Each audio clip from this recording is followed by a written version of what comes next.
Welcome to జై Telangana TV. ముందుగా headlines చూద్దాం. కుప్పంలో చంద్రబాబు రెండో రోజు పర్యటన. యువత భవిష్యత్తును వైసీపీ ప్రభుత్వం నాశనం చేస్తోందని ఆగ్రహం. తాను ఐటీ ఉద్యోగాలు ఇచ్చానని చంద్రబాబు వెల్లడి. ఈ ప్రభుత్వం మటన్ కొట్లలో ఉద్యోగాలు ఇస్తోందని విమర్శలు.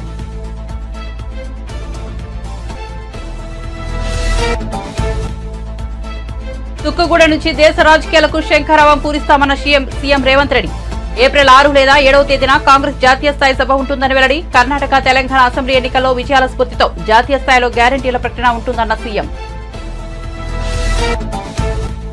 బీజేపీ, బీఆర్ఎస్ ఒకటే కాబట్టి ఈడీ కవితను అరెస్ట్ చేయలేదని అసెంబ్లీ ఎన్నికల సమయంలో అన్నారన్న కేటీఆర్. కాంగ్రెస్ ప్రచారాన్ని హైదరాబాద్ ప్రజలు మాత్రం నమ్మలేదని వ్యాఖ్య. మోదీని రాహుల్ గాంధీ చౌకీదార్ అంటే రేవంత్ రెడ్డి బడేభై అంటున్నారని విమర్శ. వేమిరెడ్డి కుల మతాలకు అతీతంగా సేవలు చేస్తున్నారన్న ఆనం వెంకటరమణారెడ్డి. ఆయన గురించి ఏం తెలుసని విజయసాయిరెడ్డి మాట్లాడుతున్నారని ప్రశ్న. దొంగసారా, నాసిరకం బియ్యంతో ఎంతో మంది ప్రాణాలు కోల్పోయారని ఆవేదన.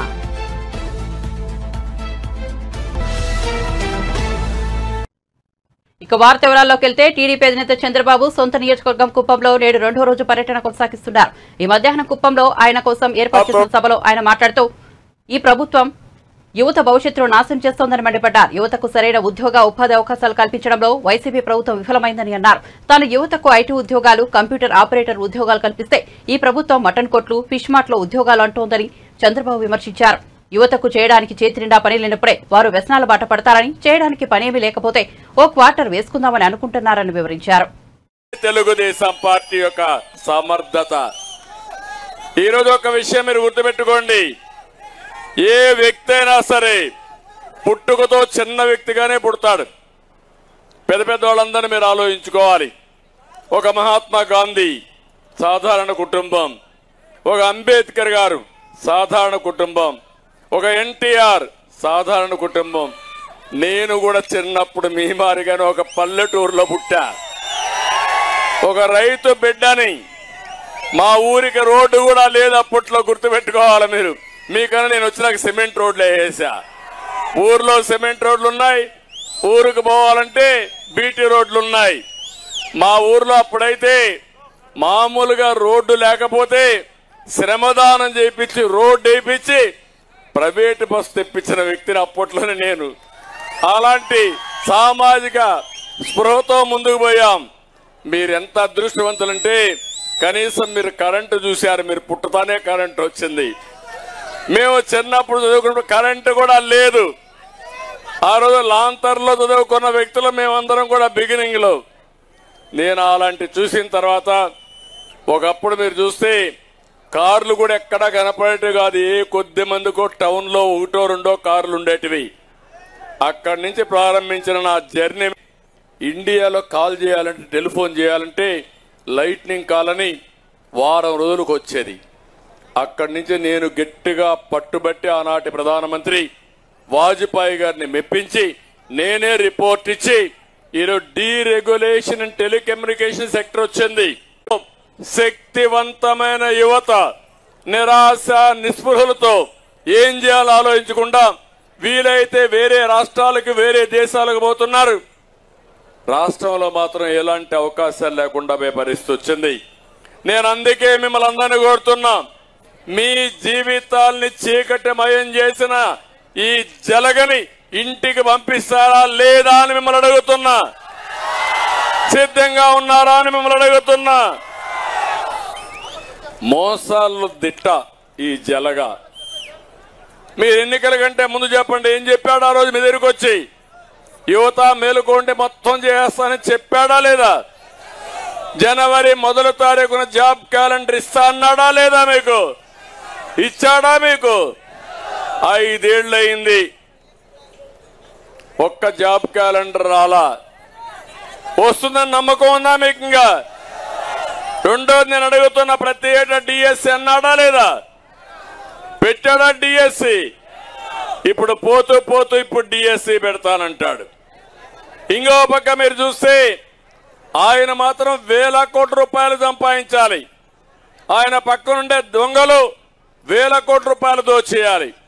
మీకు మాత్రం 5,000 రూపాయలు ఇచ్చే వాలంటీర్ ఉద్యోగం, లేకపోతే ఫిష్ మార్ట్ లో ఉద్యోగం. అంతే కదా? మటన్ కొట్లో ఉద్యోగం అంటే ఇదేనా మన జీవితాలని మిమ్మల్ని అడుగుతున్నా. మొన్న ఒక మంత్రిని చూశాను, మాజీ మంత్రిని. ఆయనంతా కూడా సర్వ్ చేస్తూ హోటల్లో వైఎస్ఆర్ కాంగ్రెస్ బోర్డు అంటే మిమ్మల్ని అందరినీ సర్వర్లుగా తయారు చేస్తానంటున్నారు. నేను కంప్యూటర్ ఆపరేటర్లుగా నాలెడ్జ్ ఎకానమీలో అగ్రస్థానంలో ప్రపంచంలో మిమ్మల్ని పెట్టాలనుకుంటే ఈ దుర్మార్గులు మిమ్మల్ని నిర్వీర్యం చేశారు. చాలా బాధేస్తుంది. తుక్కుగూడ నుంచి దేశ రాజకీయాలకు శంఖారావం పూరిస్తామని తెలంగాణ ముఖ్యమంత్రి రేవంత్ రెడ్డి అన్నారు. చేవెళ్ల పార్లమెంట్ నియోజకవర్గ స్థాయి ముఖ్య నేతలతో సమావేశంలో ఆయన పాల్గొన్నారు. ఈ సందర్భంగా ఆయన మాట్లాడుతూ తుక్కుగూడలో ఏప్రిల్ 6 లేదా 7వ తేదీన కాంగ్రెస్ జాతీయ స్థాయి సభ ఉంటుందన్నారు. కర్ణాటక, తెలంగాణ అసెంబ్లీ ఎన్నికల్లో విజయాల స్ఫూర్తితో జాతీయ స్థాయిలో గ్యారంటీల ప్రకటన ఉంటుందన్నారు. తుక్కుగూడ సభలోనే జాతీయ స్థాయి గ్యారంటీలపై ప్రకటన చేస్తారని తెలిపారు. ఈ సభకు ఏఐసీసీ అధ్యక్షుడు మల్లికార్జున ఖర్గే, అగ్రనాయకుడు రాహుల్ గాంధీ హాజరవుతారన్నారు. లోక్సభ ఎన్నికల్లో 14 స్థానాలు గెలుచుకోవాలని వ్యాఖ్యానించారు. మన 100 రోజుల పాలనకు ఈ ఎన్నికల్లో రెఫరెండం అని చెప్పారు. స్థానిక నేతల నుంచి అభిప్రాయాలు తీసుకున్న తర్వాతే ఎంపీ అభ్యర్థుల ఎంపిక జరిగిందన్నారు. చేవెళ్ల, మల్కాజ్గిరి, సికింద్రాబాద్ నియోజకవర్గాలకు ఒకదానితో మరొకటి సంబంధం ఉందన్నారు. టీడీపీ నెల్లూరు లోక్సభ అభ్యర్థి వేమిరెడ్డి ప్రభాకర్ రెడ్డి గురించి ఏం తెలుసునని విజయసాయిరెడ్డి మాట్లాడుతున్నారని టీడీపీ నేత ఆనం వెంకటరమణారెడ్డి ప్రశ్నించారు. వేమిరెడ్డి కులమతాలకు అతీతంగా సేవలు చేస్తున్నారని గుర్తు చేశారు. ప్రభుత్వం సరఫరా చేస్తున్న నాసిరకం బియ్యం వల్ల ఎంతో మంది చనిపోతున్నారని ఆవేదన వ్యక్తం చేశారు.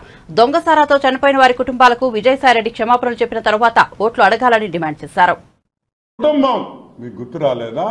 అంటే మీరు డబ్బులు తీసుకుంటే, కమ్మ సామాజిక వర్గాన్ని నుంచి మీరు డబ్బులు తీసుకుంటే తీసుకోవచ్చు, తప్పులే. అప్పుడు సిబిఎన్ కనెక్షన్ లేదా?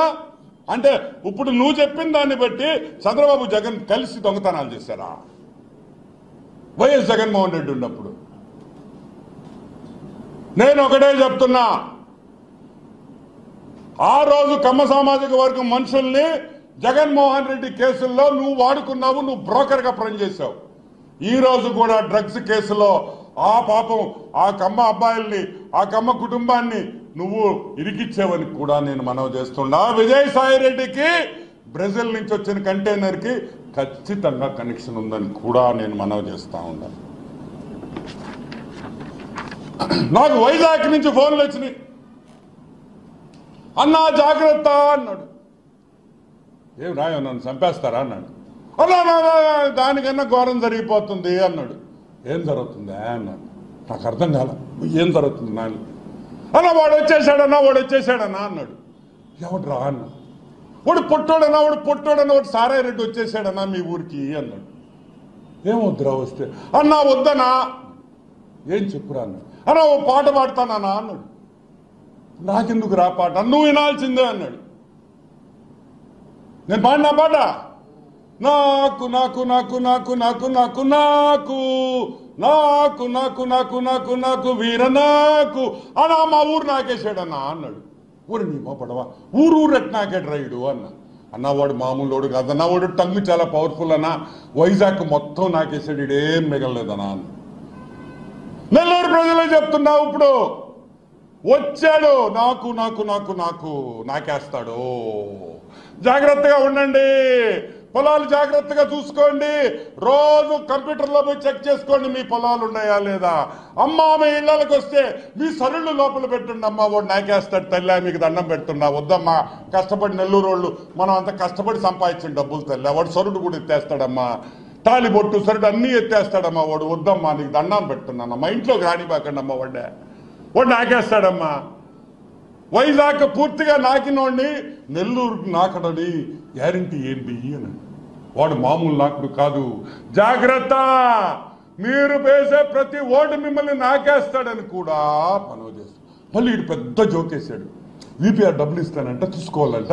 వీడు నాకుతాడు కాబట్టి వీడికి ఓటు వేయాలంట.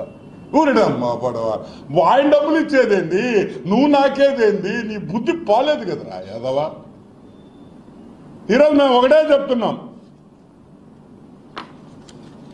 ఈ ఇటువంటి నాకుడుగాళ్ళని, నెల్లూరుకి సంబంధం లేని వాళ్ళని సొంత ఊరికి ఏం చేశావు నువ్వు? ప్రెస్ వాళ్ళని తీసుకుపోయేదానికి రెడీగా ఉన్నావా అన్న.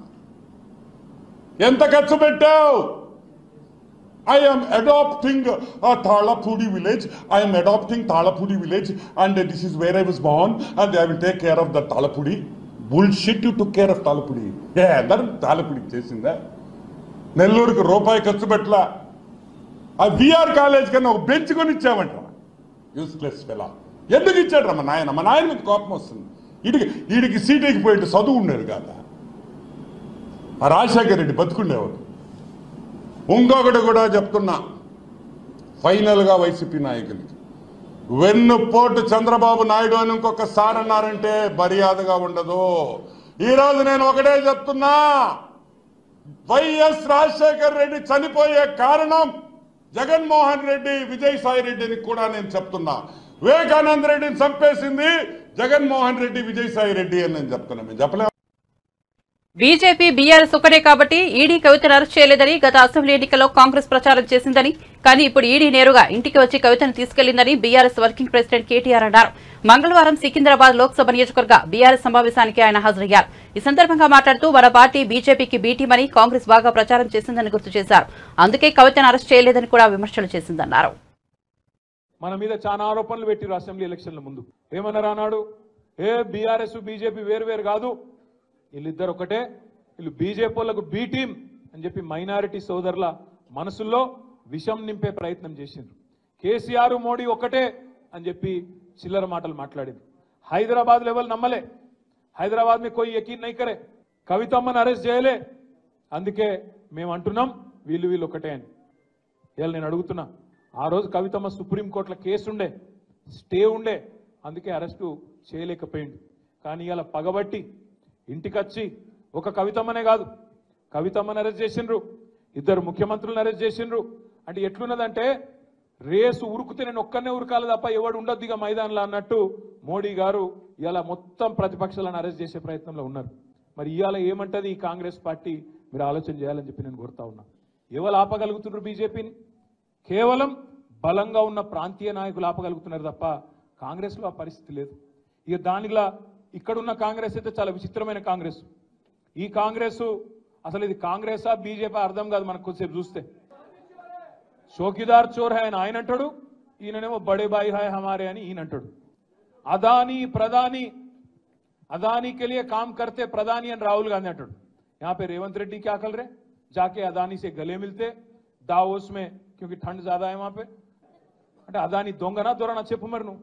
మీ రాహుల్ గాంధీ ఏమో అదాని మంచోడు కాదంటాడు, రేవంత్ రెడ్డి మాత్రం అదాని సక్కటోడు సొక్కం మనిషి ఈయన చెప్తాడు. अब यहाँ पे हमारे छोटे भाई नरेंद्र मोदी के छोटे भाई रेवंत रेड्डी का बोलना है कि तेलंगाना को मैं गुजरात के रास्ते पे ले जाता हूं, गुजरात मॉडल बनाता हूं అని ఇక్కడ ఈయన మాట్లాడుతాడు.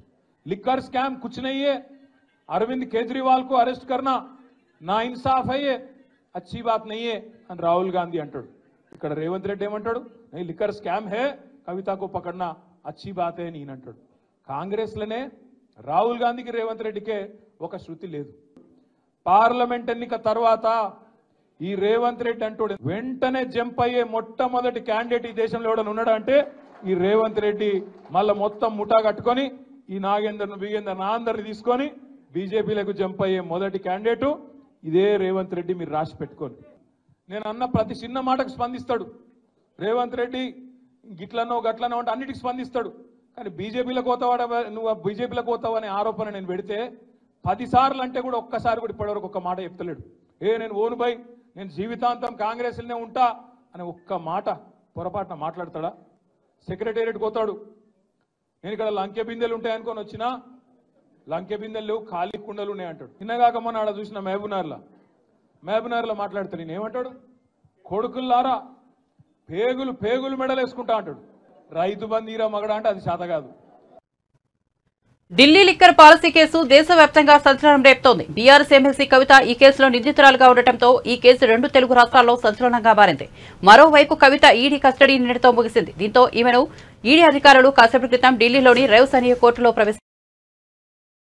కస్టడీకి ఇవ్వాలని కోర్టును ఈడీ అధికారులు కోరారు. కేసు విచారణ పురోగతిలో ఉందని, పలువురు నిందితులను ప్రశ్నిస్తున్నామని చెప్పారు. మరోవైపు కోర్టు హాల్లోకి వెళ్తున్న సందర్భంగా అక్కడ ఉన్న మీడియాతో మాట్లాడుతూ కవిత సంచలన వ్యాఖ్యలు చేశారు. తనను తాత్కాలికంగా జైలుకు పంపొచ్చని, కడిగిన ముత్యంలా తాను బయటకు వస్తానని చెప్పారు. తమ ఆత్మస్థైర్యాన్ని దెబ్బతీయలేరని అన్నారు. ఈ కేసు మనీ లాండరింగ్ కేసు కాదని, పొలిటికల్ లాండరింగ్ కేసు అని విమర్శించారు.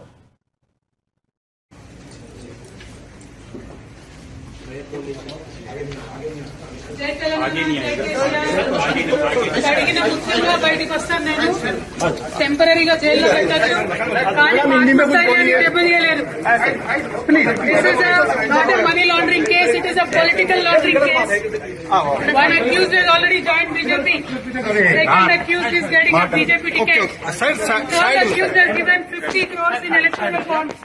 This is not a money laundering case, it is a political laundering case. It is a fabricated and false case. We will come out very clean. Jai Telangana. Jai Karnataka. Jai Telangana.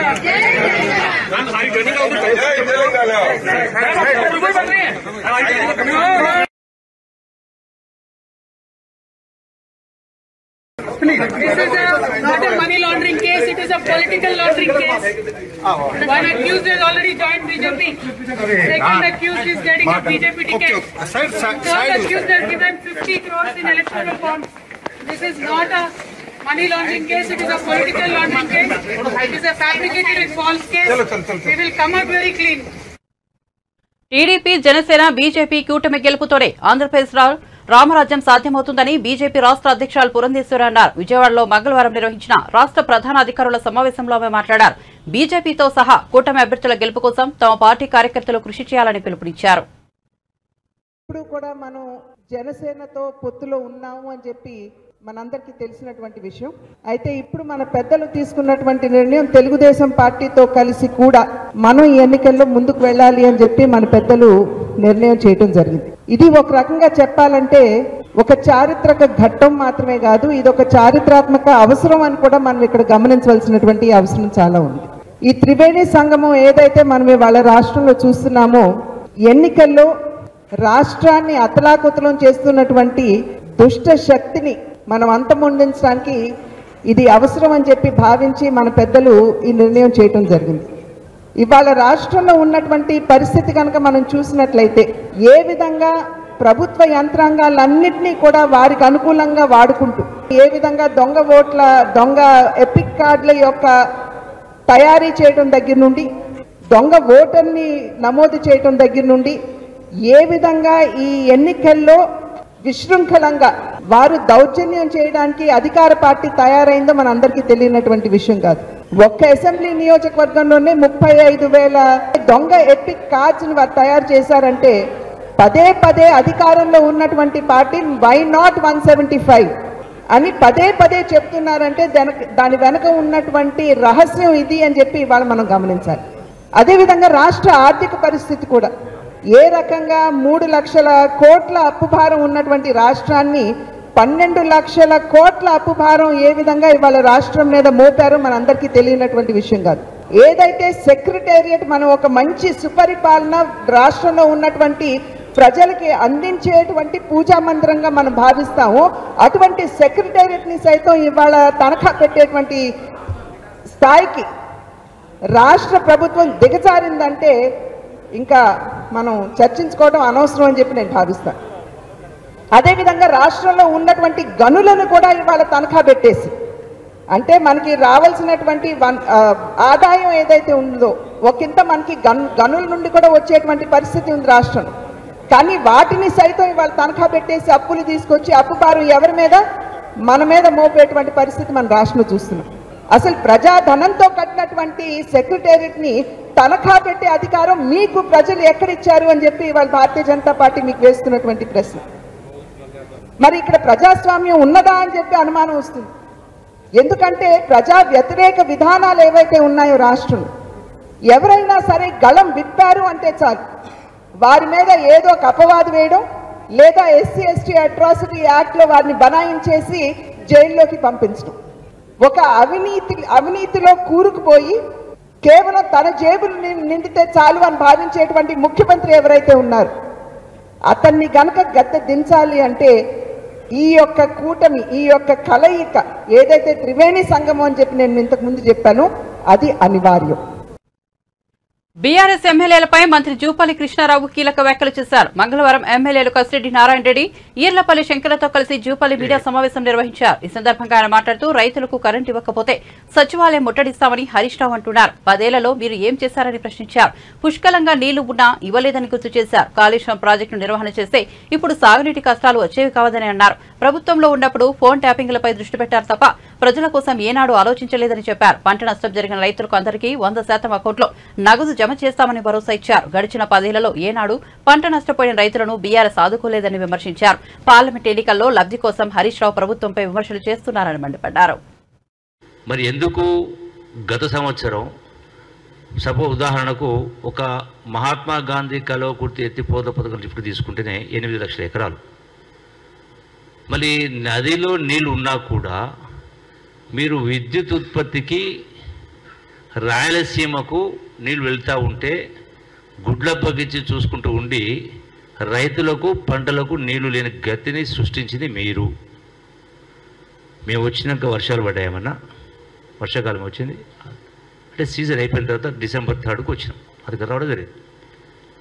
అట్లాగే కాళేశ్వరానికి సంబంధించి కూడా అంటే కృష్ణానదికి సంబంధించి మాట్లాడినప్పుడు పాలమూరు జిల్లా, నల్గొండ జిల్లా, ఖమ్మం జిల్లా 3 జిల్లాలు.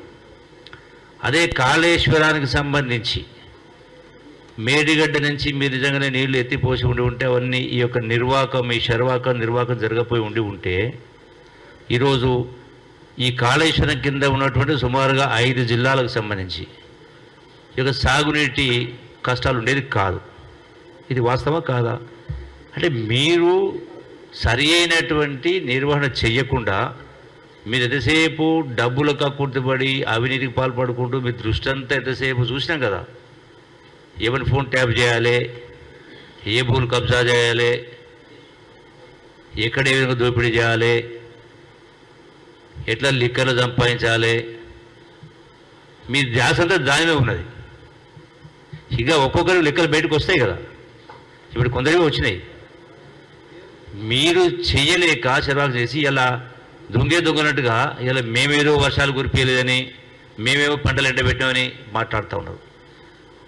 దీనికి సంబంధించి స్పష్టంగా ఎప్పుడైతే మన వడగండ్ల వర్షం కురిచి రైతుల పంటలు నష్టపోయడం జరిగిందో తక్షణమే ముఖ్యమంత్రి గారు స్పందించడం జరిగింది. సంబంధిత వ్యవసాయ శాఖ మంత్రి కూడా అధికారులకు ఆదేశాలు ఇచ్చి వాటిని పంట నష్టం ఎక్కడ జరిగిందో ప్రతి రైతు వారీగా సర్వే నెంబర్ వైజు సర్వే చేసి రిపోర్ట్ ఇవ్వడం జరిగింది, చెప్పడం జరిగింది. అది జరుగుతూ ఉంది. మేము కూడా స్వయంగా ఫీల్డ్ పోయి చూసి రావడం జరిగింది. ఆ ప్రాసెస్ కొనసాగుతూ ఉంది, అది కంప్లీట్ కాలేదు. సో ఎప్పుడు ఆ రిపోర్ట్ రాగానే 100% రైతులకు జరిగినటువంటి పంట నష్టాన్ని 100% రైతుల ఖాతాకు జమ చేసే కార్యక్రమం చేస్తాం. ఇప్పుడే ఏదో చేయని విధంగా అంటే ఎంపీ ఎలక్షన్లు వస్తూ ఉన్నాయి కాబట్టి మీరు 4 రోజులకే మరి ఈ రకం ప్రకారం మాట్లాడితే అంటే రాజకీయ లబ్ధి కోసం మాట్లాడతారు. ఇటీవల కురిసిన అకాల వర్షాలకు రైతులు తీవ్రంగా నష్టపోయారు. లక్షల ఎకరాల్లో పంటలకు నష్టం వాటిల్లింది. అయితే ఈ నేపథ్యంలో రంగంలోకి గులాబీ బస్ దిగనున్నారు. ఈ విషయాన్ని మాజీ మంత్రి జగదీష్ రెడ్డి వెల్లడించారు. ఇవాళ ఆయన మీడియాతో చిట్చాట్ నిర్వహించారు. ఈ సందర్భంగా ఆయన మాట్లాడుతూ అన్నదాతల చెంతకు కేసీఆర్ రానున్నారని, ఎండిన పంటలను కేసీఆర్ పరిశీలించనున్నట్లు ఆయన పేర్కొన్నారు. నల్గొండ జిల్లా భువనగిరి, ఆలేరులో కేసీఆర్ పర్యటిస్తారని ఆయన తెలిపారు. ఒకవైపు రైతు బంధు రాకున్నా చేతికి వచ్చే సమయానికి 1 తడి 2 తడిల నీళ్ళు అందక లక్షలాది ఎకరాలు ఎండిపోయి రైతాంగం నానా ఇబ్బందులు పడుతున్నారు. ఈ రాష్ట్ర ప్రభుత్వానికి సోయి లేదు. నేను గత వారం రోజులు ఉమ్మడి నల్గొండ జిల్లాలోని 6-7 నియోజకవర్గాలు తిరిగి అక్కడ రైతాంగాన్ని కలిసి స్వయంగా పొలాలకు వెళ్ళి ప్రజల దృష్టి తీసుకురావడం, ప్రభుత్వ దృష్టి తీసుకురావడం జరిగింది. అంతకుముందు రైతులు ఆయా నియోజకవర్గాల శాసనసభ్యులకు, ఆయా జిల్లాల మంత్రులకు మొరబెట్టుకున్నారు. నీళ్లున్నాయి, అవకాశం ఉంది, కొన్ని చోట్ల ప్రకృతి పెట్టిన శాపం అయితే మేము బాధపడం, కానీ అవకాశం ఉండి పరిపాలకుల చేతుల్లో అధికారం ఉండి నీళ్ళు తెచ్చివ్వగలిగిన పరిస్థితి ఉన్న చోట కూడా నీళ్ళు ఇవ్వలేకపోవడం అనేది ఈ ప్రభుత్వం యొక్క వైఫల్యం.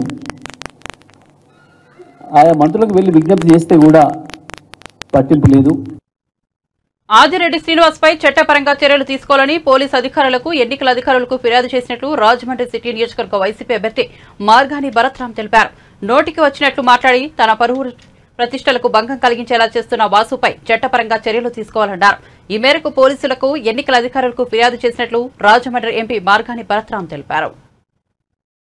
మీకు ఇంకా తెలుసో తెలీదో మోరంపూడి ఫ్లైఓవర్ నిర్మాణం జరుగుతూ ఉంటే మా స్థలము సుమారుగా 7-8 ఎకరాల స్థలము వాళ్ళ కార్ఖానా నిమిత్తము ఉచితంగా ఇచ్చాం, ఫ్రీ.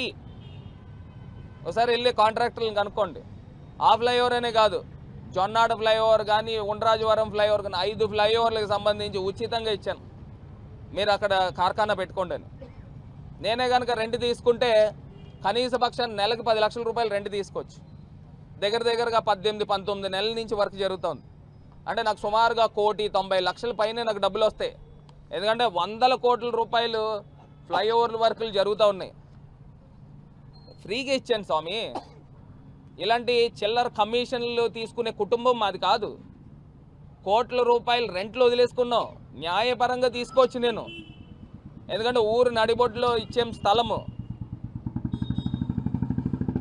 అలాంటిదే నేను వదిలేసుకుంటున్నానే. అంటే ఊరికి మంచి జరగాలని ఇలా కమిషన్లు తీసుకునే దౌర్భాగ్య పరిస్థితి మాకెందుకు ఉంటుంది? మీకు ఉంటుందేమో, మీరు మీ కుటుంబం మీరు చేస్తారేమో. మేము చెయ్యము. మాకు చేయాల్సిన దౌర్భాగ్య పని కూడా లేదు. దీన్ని దృష్టిలో పెట్టుకుని నేను ఇవాళ లెటర్ వచ్చిందా, ఇవాళ పోలీస్ కంప్లైంట్ కూడా ఇచ్చి ఉన్నాము. ఏదైతే ఈ ఆదిరెడ్డి వాసు అనే వ్యక్తి, శ్రీనివాస్ అనే వ్యక్తి, అప్పారావు గారు వాళ్ళ అబ్బాయి సుమన్ టీవీలో ఈయన డైరెక్ట్ అలిగేషన్ చేశాడు నా పైన 25% కమిషన్ అనే అలిగేషన్ చేశాడు. ఈ అలిగేషన్కి నిరాధారమైన అలిగేషన్లు, అంటే క్యారెక్టర్ అసాసినేట్ చేసేటట్టు పరువు నష్టం దావా కూడా వేయబోతా ఉన్నాం. ఇవాళ ఈ ఆదిరెడ్డి శ్రీనివాస్ ఇంకా ఎవరైతే వాళ్ళ అనుచరులో లేకపోతే వాళ్ళ తండ్రో లేకపోతే ఎవరైతే మాట్లాడుతూ ఉన్నారో వీళ్ళందరిపైన పరువు నష్టం దావా అయిపోతూ ఉన్నాం. ఇవాళ కోర్టులో, జిల్లా కోర్టులో వేసి పరువు నష్టం దావా కూడా 10 కోట్ల రూపాయలకి పరువు నష్టం దావా అయిపోతూ ఉన్నాం. మీడియా వాస్తవాలు తెలుసుకుని రాయాలని మాజీ మంత్రి ఎర్రపల్లి దయాకర్ రావు సూచించారు. తన 40 ఏళ్ల రాజకీయ జీవితంలో నిజాయితీగా ఉన్నారని పేర్కొన్నారు. తనపై కేసులు పెట్టాలని అనేక మంది ప్రయత్నాలు చేశారని తెలిపారు. తెలంగాణ భవన్లో ఆయన మీడియాతో మాట్లాడుతూ శరణ్ చౌదరి అనే వ్యక్తి తనపై ఆరోపణలు చేసినట్లు మీడియాలో చూశానని, తన విచారణలో అతడు బీజేపీలో ఉన్నట్లు తెలిసిందన్నారు. భూముల దందాలు, మోసాలు చేస్తున్నారని అతనిని బీజేపీ తొలగించిందని చెప్పారు. ఎన్ఆర్ఐలను కూడా కోట్ల రూపాయలు మోసం చేసినట్లు తెలిసిందని వెల్లడించారు. అతనికి తనకు ఎలాంటి సంబంధం లేదన్నారు. అది మీకే తెలిసి ఉండాలి, అది ఇంకా బయటికి రాలే. ఇప్పుడు ఇసుంటి వ్యక్తిని, ఇసుంటి కేసెస్ పరిమితం ఇంకా తీసుకోలే. పోలీస్ స్టేషన్లో, బంజారా పోలీస్ స్టేషన్లో చీటింగ్ కేసులు ఎన్నో ఉన్నాయి, ఎన్ఆర్ఎస్ మోసం చేసి. అసలు వ్యక్తి స్టేట్మెంట్ ఇస్తే మరి దయాన్న మీద మీరు మీడియాకి ఇస్త్రీ, అది ఏమో మరి తెలుస్తలేదు, నాకు అర్థమైతలేదు. నన్ను బదనం చేయాలన్నా, డిఫేమ్ చేయాలన్నా ఏందో మరి అర్థమవుతలేదు. రాను మీకు నాకు అర్థమవుతుంది. బులెటిన్ ముగించే ముందు హెడ్లైన్స్ మరోసారి చూద్దాం. కుప్పంలో చంద్రబాబు 2వ రోజు పర్యటన. యువత భవిష్యత్తును వైసీపీ ప్రభుత్వం నాశనం చేస్తోందని ఆగ్రహం. తాను ఐటీ ఉద్యోగాలు ఇచ్చారని చంద్రబాబు వెల్లడి. ఈ ప్రభుత్వం మటన్ కొట్లలో ఉద్యోగాలు ఇస్తోందని విమర్శలు.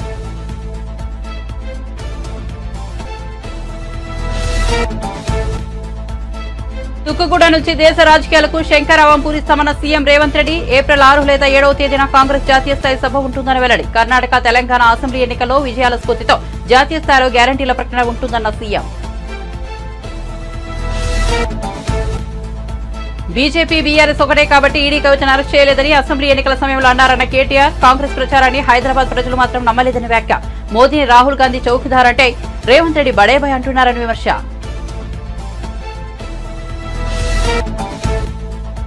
వేమిరెడ్డి కుల మతాలకు అతీతంగా సేవలు చేస్తున్నారన్న ఆనం వెంకటరమణారెడ్డి. ఆయన గురించి ఏం తెలుసునని విజయసాయి మాట్లాడుతున్నారని ప్రశ్న. దొంగసారా నాసిరకం బియ్యంతో ఎంతో మంది ప్రాణాలు కోల్పోయారని ఆవేదన.